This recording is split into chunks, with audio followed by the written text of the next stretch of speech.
అటవీ ప్రాంతం నుంచి అడవి పంది దారి తప్పి జనావాసాల్లోకి రావడంతో ప్రజలు భయభ్రాంతులకు గురైన ఘటన సిద్దిపేట జిల్లాలో జరిగింది.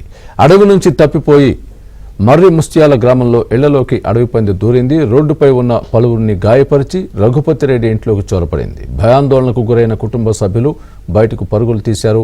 ఇంటి నుంచి బయటకు వెళ్లే దారి లేకపోవడంతో ఇంట్లో ఉన్న సామగ్రిని ధ్వంసం చేసింది ఆ పంది.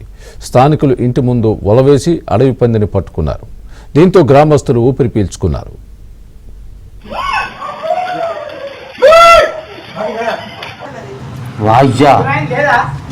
మంచి ఫ్యాన్ కింద ఎట్లా వచ్చింది ఇది?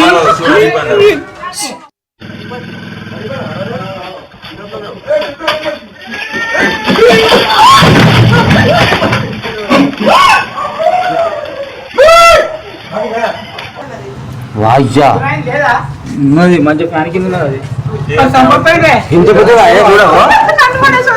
ఎట్లా వచ్చింది ఇది?